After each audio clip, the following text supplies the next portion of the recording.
Queridos irmãos e amigos, desejo que a paz do Senhor Jesus esteja sobre cada vida e em cada coração. Gostaria de fazer uma breve reflexão no Evangelho de Marcos, no capítulo 4, nos versículos 35 até o 41.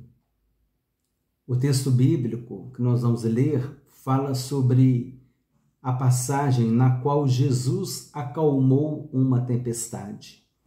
Jesus acalma uma tempestade. O texto bíblico diz assim, Marcos capítulo 4, versículos 35 a 41. Naquele dia, sendo já tarde, disse-lhes Jesus, passemos para outra margem. E eles, despedindo a multidão, o levaram assim como estava no barco, e outros barcos o seguiam. Ora, levantou-se grande temporal de vento e as ondas se arremessavam contra o barco, de modo que o mesmo já estava a encher-se de água. E Jesus estava na popa, dormindo sobre o travesseiro. Eles o despertaram e lhe disseram, Mestre, não te importa que pereçamos? E ele, despertando, repreendeu o vento e disse ao mar, Acalma-te, emudece. O vento se aquietou e fez-se grande bonança. Então lhe disse, por que sois assim tímidos? Como é que não tendes fé? E eles, possuídos de grande temor, diziam uns aos outros, quem é este que até o vento e o mar lhe obedecem? Essa passagem é muito conhecida por nós mesmos já pregamos aqui uma mensagem ou duas a respeito dela, mas vale aqui uma nova reflexão que com certeza vai edificar as nossas vidas. Nós sabemos que essa passagem ela é falada também por Mateus no capítulo 8 e Lucas também no capítulo 8. Nós vemos aqui no contexto desse momento que antes Jesus tinha tido um dia muito cheio. Ele tinha pregado, ensinado diversas parábolas. Então Jesus ele estava bastante cansado, ele tinha tido um dia com bastante tarefas. E sendo já tarde, como diz aqui no versículo 35, não era cedinho, já era tarde. Disse-lhes Jesus, passemos para outra margem. É interessante a gente ver que Jesus ele não disse, vamos tentar ir para outra margem. Vamos ver se dá para chegar lá no outro lado. Ele não falou isso, ele disse, passemos para outra margem. Ele disse assim, nós temos um destino certo, nós vamos chegar lá. Passemos para outra margem. Ou seja, os discípulos tinham um destino certo com Jesus. Esse lado oriental para onde eles estavam indo, o lado oriental do lago, uma região não habitada por judeus, era uma região um pouco mais deserta, e talvez Jesus quisesse ficar com os discípulos ali um tempo, sozinho com eles, compartilhando ali com eles, interagindo com eles. E então ele queria ir para o outro lado da margem, para o lado oriental do lago, né, de Genezaré, o mar da Galileia. E ali ele queria ter um tempo a sós com os discípulos. E despedindo a multidão, o levaram assim como estava no barco, e outros barcos o seguiam.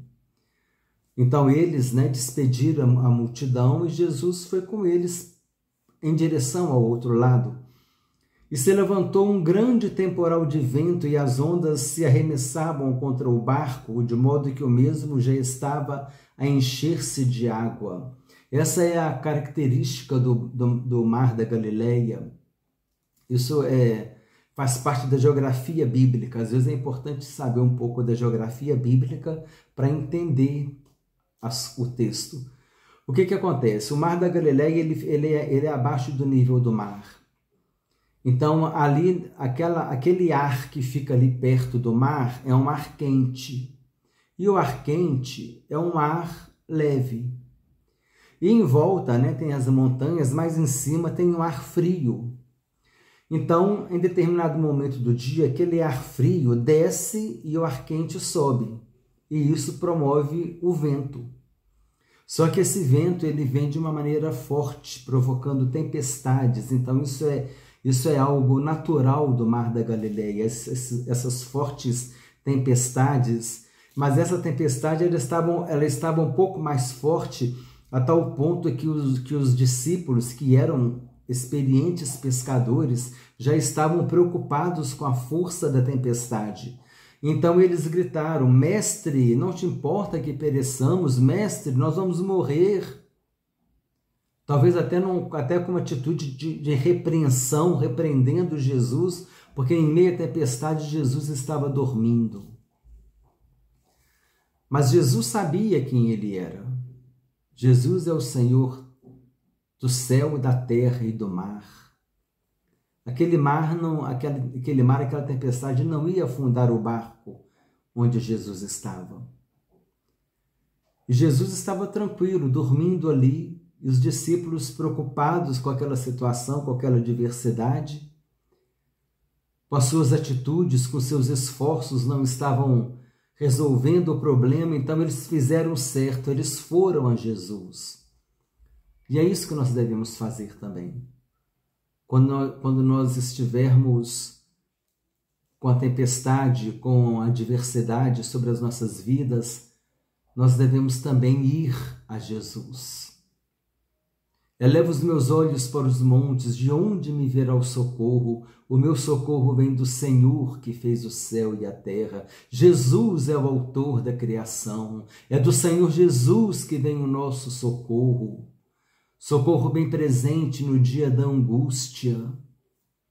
Torre forte é o nome do Senhor, a qual o justo se apega e está seguro. Jesus é o nosso castelo forte.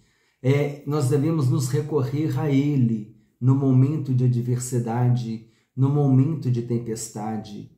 E aquelas pessoas que não conhecem que Jesus é a solução, é o caminho, nós devemos dizer: este é o caminho, andai por ele. Para que as pessoas passem e entendam, para que elas passando correndo, figuradamente falando, né? Elas passando correndo, elas possam ver e entender que Jesus é o caminho. Que a pessoa passe e veja: olha, Jesus é o caminho. Ele e ela está mostrando que Jesus é o nosso socorro. Os discípulos estavam passando por isso. Há muitas pessoas hoje passando por problemas assim. Devemos mostrar-lhes a eles o caminho, mostrar-lhes o caminho e dizer: este é o caminho, andai por eles. Jesus é o caminho. Jesus é o socorro. Jesus é o porto seguro. Jesus é o nosso abrigo. Jesus é a fenda da rocha, onde nós estamos protegidos de todo mal. Então os discípulos clamaram e Jesus veio, respondeu, olhou a situação, já sabia o que estava acontecendo, repreendeu o mar, repreendeu o vento, aquietou o vento, repreendeu a tempestade, o vento, as águas, tudo se acalmou. Ele é o Senhor do céu, da terra e do mar, foi Ele que fez. Todas as coisas foram feitas por Ele, sem Ele nada do que foi feito se fez. Jesus sabia muito bem o que estava ali naquela tempestade. Mas é interessante nós entendermos que Jesus disse: passemos para outra margem. É importante nós entendermos que aquela tempestade não seria impedimento para os discípulos chegarem à outra margem. Aquela tempestade não ia impedir Jesus, nada pode impedir Jesus. Agindo o Senhor, quem impedirá? Se Jesus falasse assim: olha, tem de bom ânimo aí, vamos encarar essa tempestade, a gente vai vencer essa tempestade e a gente vai chegar lá do outro lado. Para Jesus chegar do outro lado, ele não tinha necessariamente que acalmar a tempestade. Ele acalmou. Mas os irmãos já pensaram nisso? Se ele falasse com os discípulos, olha, vão encarar a tempestade que a gente vai chegar lá do mesmo jeito. Né? Ele não teria, não era condição, eu tenho que acalmar essa tempestade, senão eu vou chegar lá do outro lado. Não, Jesus não tem que fazer isso, não tem que fazer aquilo. Ele opera do jeito que ele quiser. Naquele momento ali, ele quis se revelar, então ele acalmou a tempestade. E eu entendi que eu entendo que ele não queria somente se revelar aos discípulos, mas nós vemos aqui que outros barcos o seguiam, então outros barcos também estavam sofrendo a mesma tempestade, e talvez Jesus, preocupado com os outros barcos, Jesus falou, se fosse só nós aqui, ia na tempestade mesmo, mas como tem outros barcos aí, eu vou acalmar para todo mundo ficar tranquilo, para todo mundo ficar sem medo, para ninguém ficar apavorado. E quando Jesus acalmou a tempestade, os outros barcos também foram beneficiados e foram abençoados com aquela calmaria. Aí depois Jesus repreende os apóstolos, né? Dizendo, homens de pequena fé, por que tendes tão pequena fé assim? Vocês já não viram quantas coisas que eu fiz? Se a gente olhar aqui para trás, Jesus curou o homem da mão ressequida. Jesus fez tantas coisas, Jesus tinha feito muitas curas, ele tinha curado um leproso, ele curou a sogra de Pedro, ele curou um paralítico em Cafarnaum, ele curou um endemoniado em Cafarnaum. Jesus já tinha feito tantos milagres às vistas dos discípulos. E os discípulos ainda estavam com medo, e isso acontece conosco também. Quantas coisas Jesus já fez em nossas vidas, irmãos. Quantas experiências nós já tivemos com Deus. Como disse o salmista, grandes coisas fez o Senhor por nós.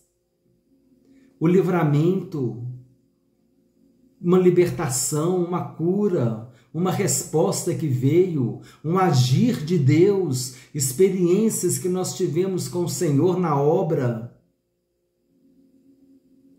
E quantas vezes as tempestades vêm e a gente é tomado pelo medo, pela angústia, e onde está a nossa fé? Jeremias disse, eu quero trazer à memória aquilo que me traz esperança. Quando nós temos essa experiências com Deus, nós não temos motivo, nós não temos justificativa para duvidar. E quantas vezes nós duvidamos? Quantas vezes nós achamos que não vai dar certo, que a porta não vai abrir, que a resposta não vem, que não vai ter solução? E esquecemos de que grandes coisas fez o Senhor por nós. No momento de crise, no momento de adversidade, vamos lembrar as grandezas que o Senhor fez por nós. Josafá estava naquele momento difícil. Os moradores do Monte Seir, os moabitas, os amonitas, uma grande multidão, um grande exército estava indo contra Judá e Benjamim, estava indo contra Jerusalém, a capital do Reino do Sul.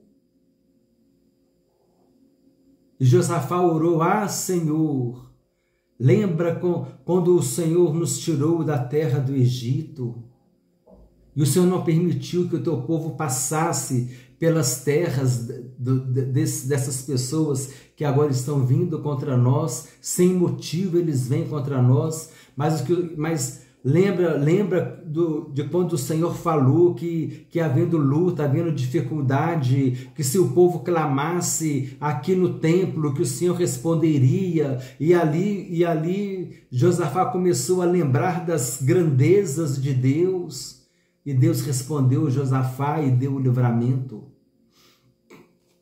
Lá em 2 Crônicas, capítulo 20,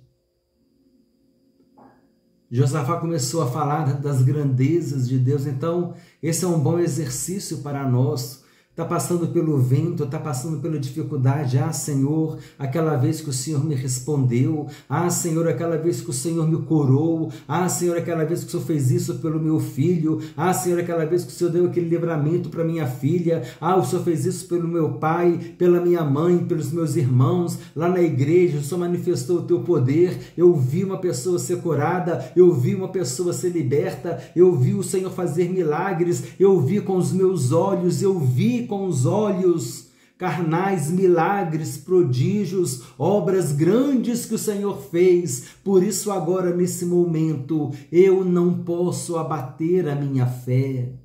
Eu quero trazer à memória aquilo que me traz esperança. Grandes coisas fez o Senhor por nós. Se o Senhor fez grandes coisas no passado, o Senhor é o mesmo Deus ontem, hoje e será o mesmo Deus para sempre. Se o Senhor fez grandes coisas no passado, o Senhor pode fazer coisas grandes hoje também.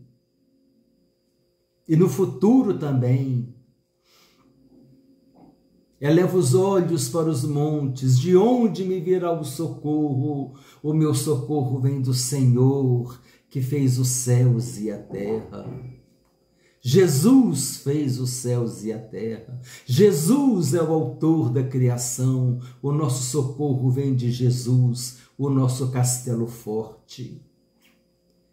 E foi isso que os discípulos fizeram, eles foram a Jesus. E agora eles, possuídos de grande temor, diziam uns aos outros: quem é este que até o vento e o mar lhe obedecem? É Jesus. É o autor da criação.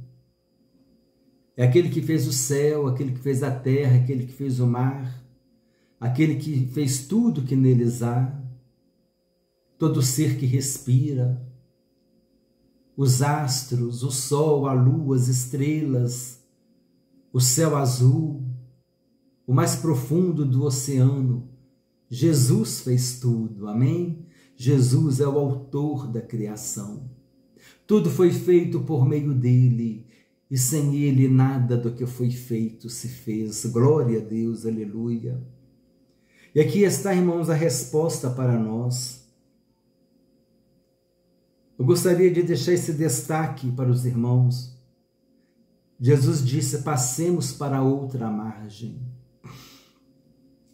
Jesus não tinha necessariamente que acalmar a tempestade para chegar a outra margem. Ele achou por bem acalmar a tempestade por causa dos outros barquinhos que estavam seguindo, por causa dos discípulos que estavam apavorados. Deixa eu acalmar essa turma aqui, que eles estão meio tenso aqui. Deixa eu acalmar a situação aqui. Aí Jesus foi e acalmou a tempestade. Mas ele não tinha necessariamente que acalmar a tempestade. Não importa o exterior, não importa se tem bonança ou se tem tempestade, importa é se Jesus está no barco. Se Jesus está no barco da minha vida, se Jesus está no barco da tua vida, é isso que importa. Se está calmo, sereno e tranquilo, se você sente descanso em seu viver, ou se vem tempestade, de uma forma ou de outra, o exterior não importa. O que importa é o interior. Na minha vida, Jesus tem que ser o piloto. Jesus é o meu capitão, é o meu general. É Ele quem conduz o barco da minha vida. Ele tem o controle de todas as coisas. Amém, irmãos? Então, Jesus acalmar a tempestade foi uma escolha que ele teve. Ele não tinha necessariamente que acalmar a tempestade. A tempestade não impediria Jesus de chegar ao outro lado. A tempestade não vai nos impedir de chegar ao nosso destino, ao porto seguro. Pode estar na tempestade, pode estar no mar tranquilo. O que importa é que Jesus tem o controle. E se tiver que acalmar a tempestade, Ele vai acalmar. Porque Jesus é bom, é misericordioso e Ele quer o melhor para nós. Amém, irmãos? Vamos guardar essa mensagem no coração. Passemos para a outra margem. A palavra foi dada. A palavra de vitória já foi dada. As portas do inferno não vão prevalecer contra a minha igreja. Se você é a igreja de Jesus, a porta do inferno não vai prevalecer contra a tua vida. Vamos passar para a outra margem. Temos uma meta a ser alcançada. E que Jesus esteja presente em nossas vidas, porque a presença dele fará a diferença. O que ele vai fazer é com ele, se ele vai acalmar a tempestade ou não é com ele. Mas a segurança está em ter Jesus em nossas vidas. Desejo que Deus te abençoe ricamente, em nome do Senhor Jesus Cristo.